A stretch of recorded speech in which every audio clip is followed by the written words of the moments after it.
Buka kitab kita sama-sama. Hari ini kita mau belajar janji Tuhan selanjutnya. Karena makanya saya dorong jemaat untuk tetap setia dalam ibadah raya Sabtu kita. Karena dalam ibadah raya Sabtu kita terus belajar tentang janji-janji Tuhan, ya kan? Kalau kita ingat terus janji-janji Tuhan, saya percaya kita akan terus dikuatkan. Alkitab berkata, aku mengingat janji-janjimu ya Allah, supaya aku jangan berdosa kepadamu. Karena seringkali kita putus asa, kita kecewa, bukan karena beratnya masalah, karena Tuhan tidak pernah berikan pencobaan lebih daripada kemampuan anak-anaknya. Tetapi seringkali akhirnya kita menjadi kecewa, kita bersungut-sungut, kita meragukan kuasa Tuhan karena kita kehilangan janji-janji Tuhan. Makanya setiap hari Sabtu di tempat ini kita terus belajar tentang janji-janji Tuhan. Kita mulai dari Kejadian pasal 3 waktu itu janji Tuhan yang pertama, dan terus kita akan kupas sampai kitab Wahyu. Jadi masih lama, saudara-saudara. Jangan saudara bilang, ini sampai kapan? Masih lama. Karena kita baru sampai Esther pasal yang ke-6 ayat yang pertama sampai ayat yang ke-11. Dan hari ini kita belajar janji untuk mengangkat yang tulus. Bilang sama sebelah saudara, kamu tulus kan? Ya. Dunia ini penuh dengan orang-orang yang punya akal bulus, tapi anak Tuhan harus tetap tulus. Amin. Buka kitab kita sama-sama, Esther pasal 6. Judul perikopnya, Mordekai dihormati. Pada malam itu juga, siapa saudara? Raja tidak dapat tidur. When God at work, kalau Tuhan sedang bekerja, siapapun bisa dipakai. Amin. Bilang sama saya, jangan pernah batasi kuasa Allah. Kadang-kala kita bilang gini, wah, satu-satunya yang bisa tolong saya ini kalau kepala polisinya menolong saya berbuat sesuatu, mungkin bisa. Tapi siapa saya? Siapa dia? Saya nggak kenal sama sekali. Ini kalau ada anggota DPR aja yang bisa bantu saya, mungkin beres. Saudara, baik kasih dalam Tuhan, jangan berharap kepada manusia. Dan jangan pernah batasi kuasa Allah. Tuhan bisa pakai siapa saja untuk melakukan yang terbaik buat anak-anaknya. Berikan tepuk tangan yang meriah. Amin. Kalau God at works, kalau Tuhan sedang bekerja, siapa aja bisa dipakai Tuhan. Amin. Iya kan? Raja tiba-tiba Tuhan bikin gak bisa tidur. Maka bertintahlah baginda membawa kitab pencatatan sejarah, lalu dibacakan di hadapan raja.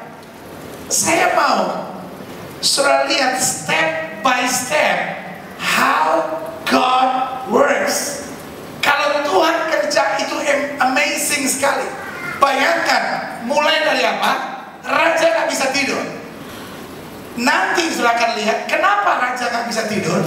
Karena Tuhan mau berbuat sesuatu buat orang yang tulus. Yang setuju sama saya katakan amin. Iya kan?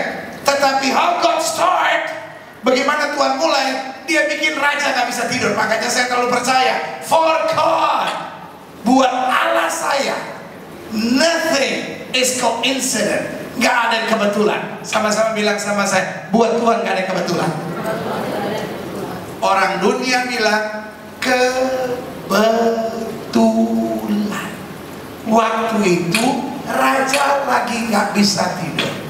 RCTI belum ada, ya, Facebook belum ada, Twitter belum juga ada.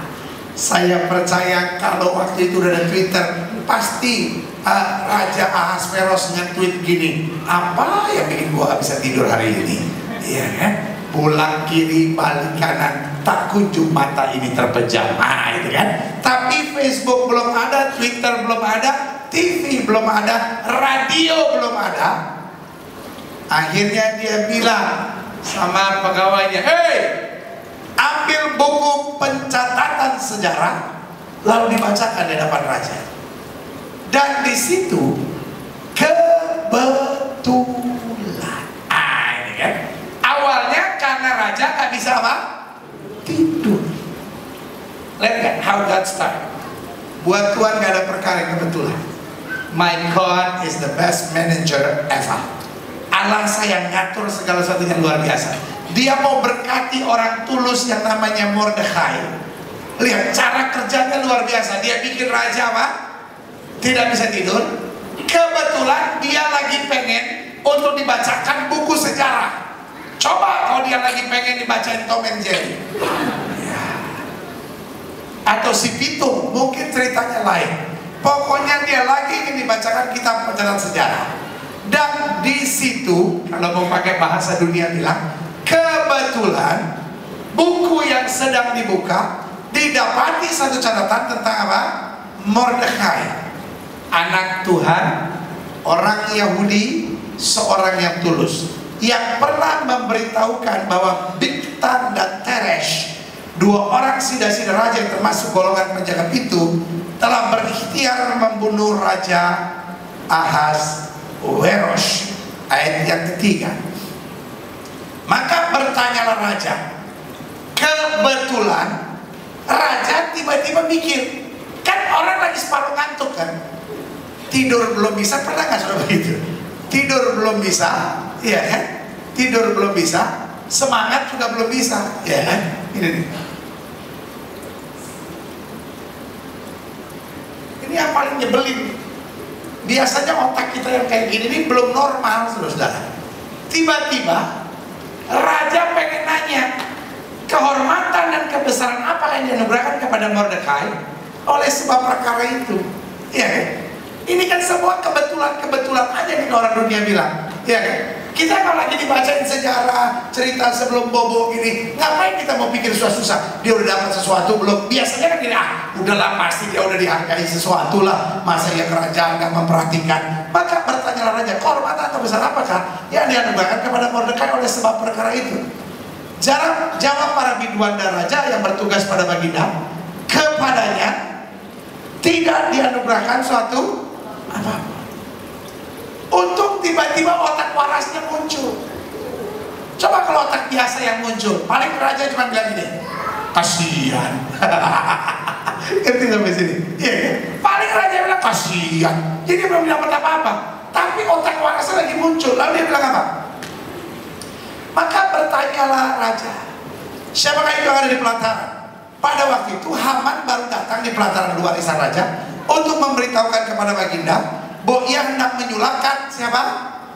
Mordekai pada tiang yang sudah didirikannya untuk dia.